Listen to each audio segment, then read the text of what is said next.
अस्सलामुअलैकुम। आलमी मरकज़ मरकज़ी खानका तारिक जहांगीरी से मैं मियां हुजूर का साहबजादा और ख़लीफ़ा हकीम शारिक अहमद तारिकी जहांगीरी आज एक बार फिर आपकी खिदमत में हाज़िर हूँ।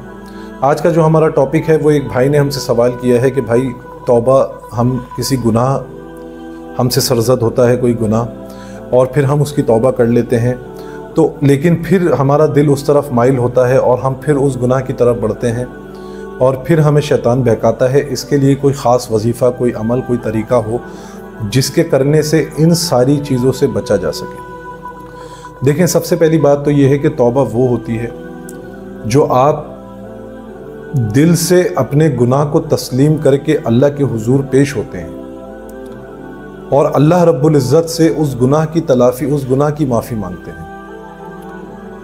तो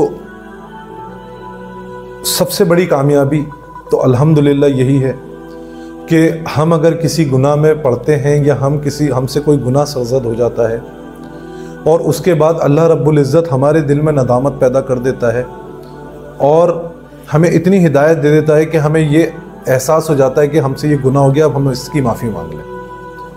तो यही बहुत बड़ा हमारे लिए जो है ना प्लस पॉइंट है कि हमारे दिल में नदामत आ जाती है और हम अल्लाह के हुजूर पेश होके अल्लाह से तौबा कर लेते हैं। उसके लिए इस्तिकामत के लिए आपको ये चाहिए कि आपको मैं अमल भी बताऊंगा, वजीफ़ा भी बताऊंगा, लेकिन कोशिश ये करें कि अपने आप पर काबू पाएं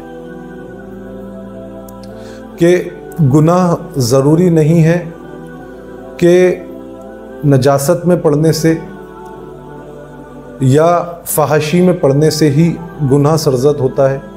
हमारी आम ज़िंदगी में भी हम न जाने कितने गुनाह करते हैं, तो हमें कोशिश करनी चाहिए अपनी हर एक्टिविटी पे ख्याल रखें कि किसी का दिल हमसे ना दुखे, किसी को हमारी कोई बात, कोई हमारी एक्टिविटी, कोई हमारा ऐसा इक़दाम बुरा ना लग जाए जिससे हम गुनाहगार हों, जिससे हम किसी का दिल दुखा दें। तो बात यह है कि इंसान को इन चीज़ों से भी बचना चाहिए, क्योंकि देखिए, एक गुनाह वो होता है जो आपने किया और आपको पता है, आपके रब को पता है। एक गुनाह वो होता है जो आपने किया, दूसरे को महसूस हुआ, उसको तकलीफ़ हुई, उससे आपको गुनाह मिला। वो गुनाह ज़्यादा ख़तरनाक होता है क्योंकि उसमें गवाह होता है वो शख्स कि इस शख्स ने मेरे साथ बुरा किया। तो ऐसे गुनाहों से भी बंदा परहेज़ करे और इंसान को कोशिश करनी चाहिए कि अगर उसके दिल में नदामत है तो वो उसकी तौबा ऐसी होनी चाहिए कि उसके दिल में ये इत्मीनान नहीं होना चाहिए कि अल्लाह ने मुझे माफ़ कर दिया। जिस दिन इंसान के दिल में ये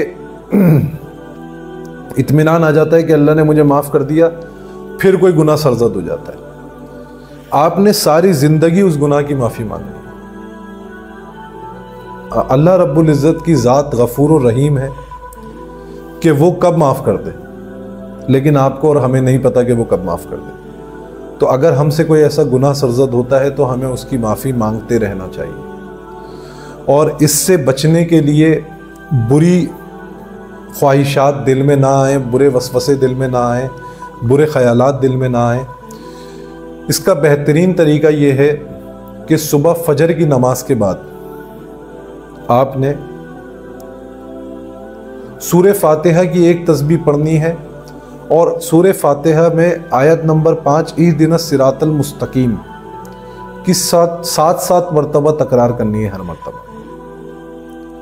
दूसरा आपने ये करना है कि ज़ोहर की नमाज के बाद आपने सुभान अल्लाहि व बिहम्दिही पढ़ना है। अच्छा, फजर की नमाज के बाद आपने एक तस्बीह सूरह फातिहा की पढ़नी है। उसके बाद जब ज़ोहर आएगी तो आपने ज़ोहर की नमाज के बाद सुभान अल्लाहि व बिहम्दिही खुला पढ़ना है, यानी कि जब तक पढ़ सकते हैं तब तक पढ़ें। उसके बाद असर की नमाज के बाद आपने इन्ना लिल्लाहि व इन्ना इलैहि राजिऊन पढ़ना है और कम से कम 70 मरतबा पढ़ना है।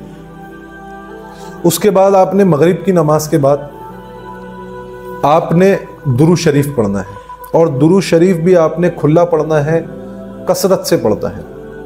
उसके बाद आपने इशा की नमाज के बाद आपने अस्तगफार पढ़ना है और अस्तगफार भी आपने کھلی پڑھنی ہے، کثرت سے پڑھنی ہے، تو انشاءاللہ آپ گناہوں سے محفوظ ہو جائیں گے، اور کوئی بھی گناہ جو آپ نے کیا اور اس کی توبہ کی، اس کے بعد وہ گناہ، اس کا خیال بھی آپ کے دل اور دماغ میں نہیں آئے گا، اگر یہ پانچوں عمل آپ پانچوں فرض نماز کی بات کریں۔